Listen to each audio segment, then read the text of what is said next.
okay, but you ain't winning up in this mug. This is our house. Understand that. So anyway, let me jump in and yeah, I told MZ about it, and they basically said that, you know, they have this evidence, that, you know, video surveillance of the girl getting on the bus and getting off the bus. Now, here's the part that I thought was really interesting. Now, pay attention to this. I'm going to read this to you. I'm reading off TMZ.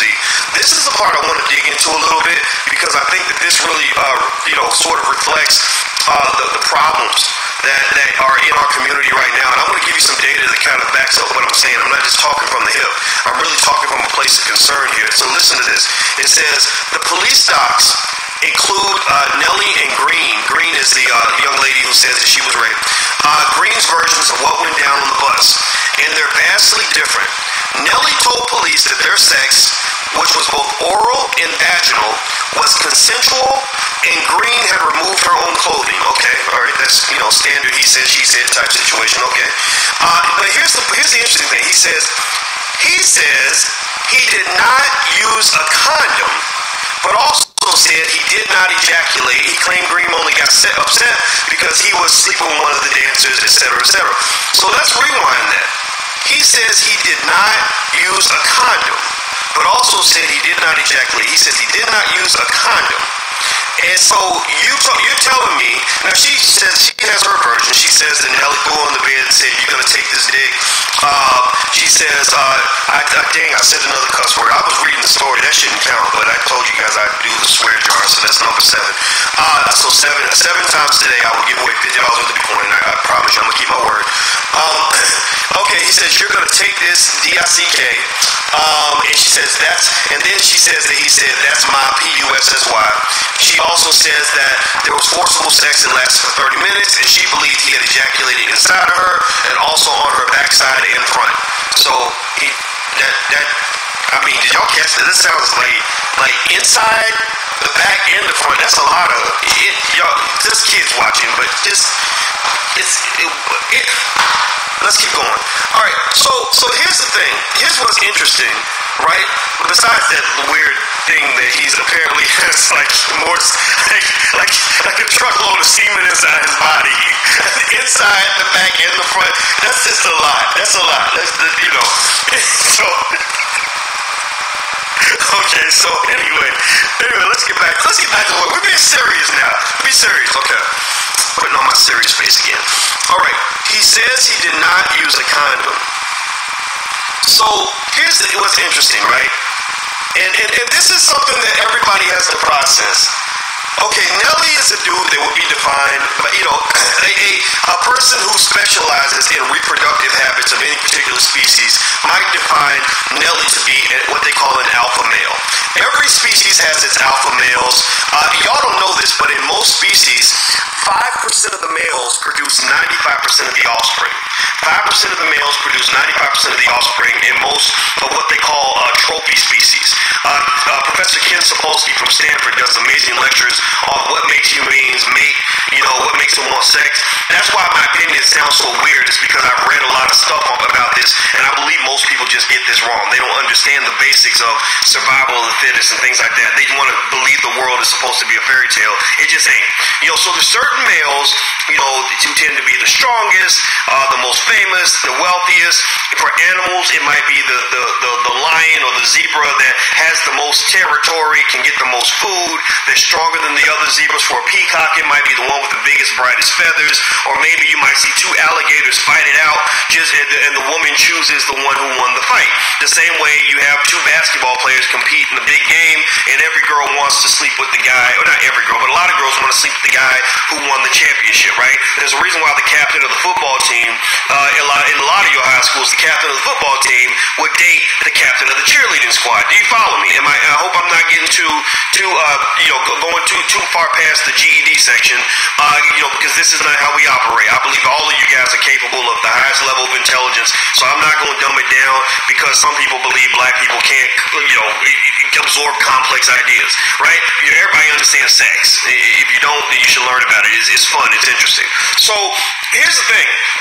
So Nelly, being an alpha male, has probably had a lot of sex, right? Do you agree? I'm not saying he has for sure, but I'm saying there's a good chance he's probably had more than a couple of women in his life, right? And in fact, there's guys I've seen that have had 400 or 500 women that they've had sex with.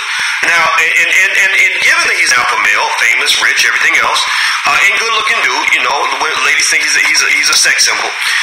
He's probably slept with, you know, the most gorgeous women, and the most gorgeous women are the women that every guy is trying to sleep with, apparently, right? And so, given that if it's not him, then you know some of the rappers have slept with hundreds, if not thousands, of women. Like when Eazy-E died of AIDS, he didn't get AIDS on the first, when he lost his virginity. He probably got AIDS after his 2000th woman. And these women that these guys are sleeping with are coming back into the general population. Dudes are coming up. Dudes are dumb. Like you throw us a big button to smile. Our IQ drops to about 12. So dudes are ready to do whatever. You got dudes out here that got 30 babies with 18 women, and which means that they're not using condoms, right, on a regular basis. So you kind of have what must be defined, and I'm about to go to number 8 here because I gotta say this. You're having what probably is the most dastardly, disgusting level of fuckery that is humanly imaginable. It is literally like a cesspool when you really do the math on sort of the spread of disease and how it works. Now, it's not a matter of condemning anybody's behavior. Again, sex is interesting, sex is fun. I'm not saying you shouldn't do it. You make the choice on how you proceed. But I think that sometimes we don't think about sort of what that means when you hear about guys like Nelly. And remember, Kobe Bryant also wasn't wearing a condom, and he met the girl 90 minutes earlier, and the girl had semen from 2 or 3 men, I think or at least 1 or 2 other men in her panties from that same week. So this is a nasty woman and a nasty man, and when Kobe goes out and other women meet him, pretty girls, the cute girl who works at the library, again, because he's an alpha male, she's trying to sleep with him too. So let me give you some data that kind of will hopefully just kind of help us be aware of just what the implications of that sort of pattern of behavior happens to be, right? You have, so if you, I'm looking at the Centers for Disease Control, and some of y'all believe in government conspiracies that they just make up a bunch of data to tell black people lies and diseases don't exist, and I don't know what to say to you other than to say okay, do you have better data? Like, or are you just living in a fantasy world? Like, whatever. Because a lot of people believe that they don't have anything, or that the person that they want to be with doesn't have anything because they look healthy or because they feel healthy, right? Nobody really talks about like sort of what happens like if they go to the clinic and they get bad results or whatever. Like they're not really going to tell you. Like there won't be any black women to go in front of the church and say, yeah, I know that I'm Sister Grace and I know that I've been in the choir for 20 years, but I just have this thing for just sleeping with a new man every week, and this is what happened. Like that's not really going to happen, right? So a lot of this is kind of underground. And so anyway, the data kind of speaks a little more than we do, right? And again, just make sure you're clear. I'm not condemning anybody's behavior. I am not judging you. I'm not slut-shaming you. I am only asking you to consider this, right? To just think it through a little bit. So here's what it says. It says health disparities are differences in incidence, prevalence, and mortality of a disease that relates to specific population groups. So they said, according to in HIV/AIDS, they start there. In 2014, the estimated diagnosis rate for HIV cases in the U.S. was 13.8 per 100,000 people. 13.8 out of every 100,000 people caught HIV. 49.4 is the number for black people, right? So black people catch HIV at about maybe 4 times the rate of everybody else, right? Also, here's more interesting data. It says African Americans accounted for, now remember, we're 13% of the population. We're a small pocket of the population, but we account for 45% of the total new HIV cases. 45% of the cases came from 13% of the population. We're 62% of the women that are getting HIV Also, 64% of the infections are attributed to heterosexual contact. So a lot of people think, oh, that's just a gay thing. This gay dudes, these download dudes are doing this, and this. And some of it is connected, right? Because you got a lot of guys that kind of go back and forth, don't really communicate. You know, somebody told me a really scary story about a girl that went to Spelman or Morehouse or Clark. When she didn't go to Morehouse, it was Spelman or Clark. And the doctor told her that she had like fecal matter inside her vagina, and her and her boyfriend didn't do anal sex, so she didn't understand how she could have, you know, feces inside her, you know what, right? And so these are the kinds of things. These are real stories. Like this is real stuff, and it's not fun to talk about any of it because it's so anti-fantasy, right? Everybody wants to live off the fantasy, right? But I personally believe, again, some of y'all call me Uncle Boyce, some of y'all call me a father figure, some of y'all call me a scholar who just runs his mouth too much, but you listen. But if I do this, and you know, I'm gonna have child support, and I'm gonna have these, you know, these kids and everything, and I don't want to take that chance. Dogs are not thinking that way. Dogs are like, oh, rough. If she looks good, I'm gonna go hit that, right? And then somebody else. So to me, if you're a man, and this is just me being honest with the brothers, like just thinking about like how you choose to carry yourself. If you're having sex with a woman anytime she looks good just because it's there, like you're aiming to put yourself in a very bad situation. It doesn't mean you don't interact with the ladies. It doesn't mean, as men, all of us, I am a heterosexual man. I have had my experiences. I just pulled a condom out of my own bag to show you that I am not in any way pretending to be celibate. But I will say to you that if you are intelligent and strategic and you are a man that wants to succeed in this world, you must learn some degree of sexual discipline. You must have some discernment where you don't let your guard down every time a cute girl comes up and smiles at you and shakes a little ass in your direction. Because that's 10. I'm just killing myself today, but that's 10. I'm gonna give away 10 people. I'm gonna give away $50 worth of Bitcoin. I kid you not. I'm not making. I swear to God, I'm gonna do this. But seriously, you can't be the kind of guy where you done spent your whole life investing like crazy, working your butt off, building an empire for the ages that's taking care of 40, 50, 100 people, and you lose it all because you can't control your penis. Seriously, that's a punk move. That's a very weak man, right? Doesn't mean you don't exercise your penis. That's fine. Do what you're going to do. Do you. Do your thing. But a smart man is a man who is thoughtful about who he brings into his life. He's cautious. When he interacts with a woman, he makes sure she ain't the kind of woman that's going to go and try to destroy everything if she doesn't get her way. She's not the kind of woman that's going to go lie and scream rape just because she's mad because you dating another girl. She's not the kind of woman who's going to think that because you slept together that somehow you're now a demon because you chose not to marry her or whatever it is that you choose to do. You have to be smart. You have to have discernment. So teach that to your sons, because a lot of y'all in here are moms who have sons who are just being flat out crazy with it, and you're sitting there and you're just smiling away. You got sons who are making babies with every girl on every block, and you defending this little SOB as if somehow he's still a baby. He ain't no baby. If he's making babies, then he ain't a baby, so he can't be your baby. So stop babying him. Seriously, put him out of the house. Make him go pay some bills. Make him go get a job. There is never a situation that should occur where a mother cannot pay the bills and she got a grown man living up in that house. Never. But I see it happen every day because you raise your daughters and you love on your sons, and your sons grow up into big vaginas because of it. That's why that is the core problem for the black man in America right now. Now, again, you cannot talk about what's happening with the black male without talking about the choices of the black female. So let's stop the finger pointing and start thinking a little bit. You got to think strategically. So I'm not going to judge you at all on your mistakes, because Lord knows if I judge you on yours, you can judge me on mine. I had a baby when I was 18. I discovered sex when I was 17. I had been trying to give away my virginity since I was 9. And finally, my daughter's mom took it when I was 17. And Lord knows I was happy to give it away. But you know what happened? About a year later, I had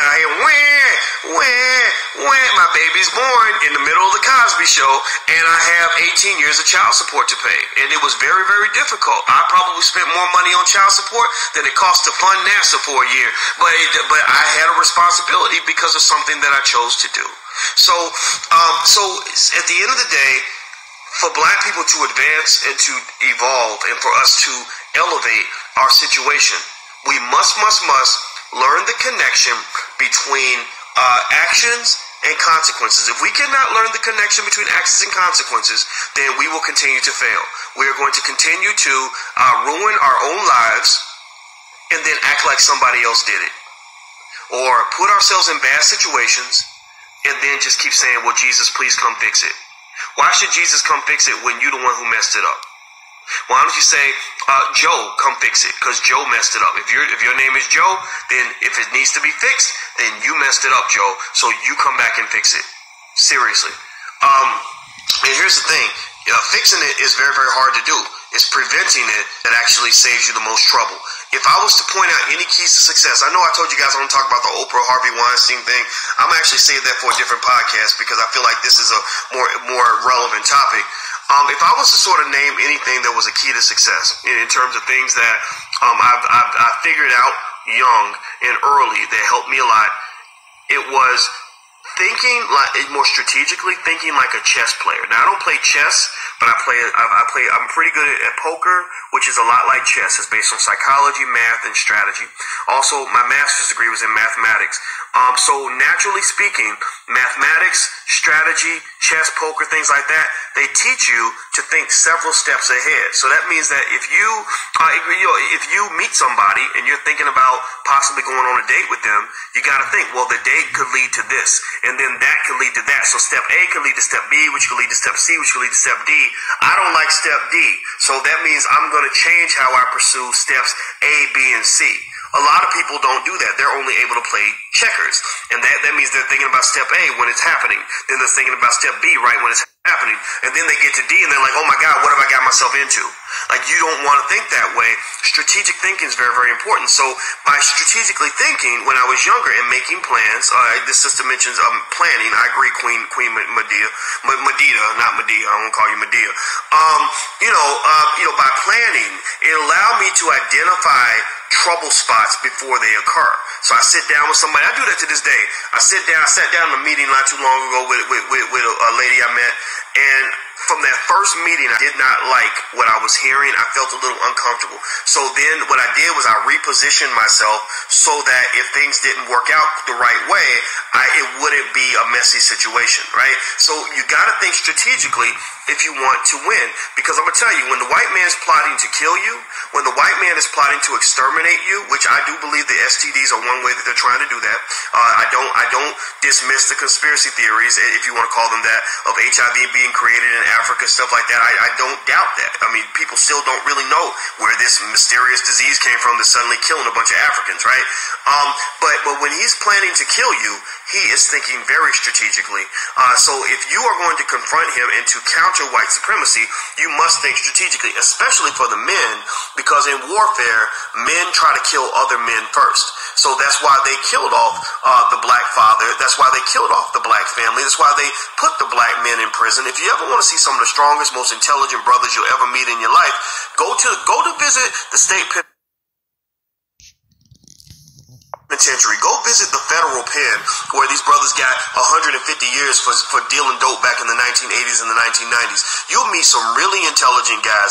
If you are a woman and you looking for Mr. Right and God and Jesus ain't sent you your husband yet, there's a good chance, unfortunately, that your husband is in the penitentiary, right? Because there is a plot and a plan and a constant effort to make sure that black men who are capable of leading any sort of revolution are eliminated. That's why the government killed Martin Luther King. He wasn't shot by a lone crazy white man. The family proved in a lawsuit that it was the government that murdered Dr. King. That's why the government created the situation that led to the murder of Malcolm X. That's why the government led to the extermination of the Black Panther Party. Just keep going down the list. And at the end of the day, they're being very strategic about your annihilation. They're planning way ahead when it comes to how they're going to execute your genocide. So in order for you to counter that, you must be equally strategic when it comes to planning your survival or your prosperity or how you're going to grow, how you're going to win.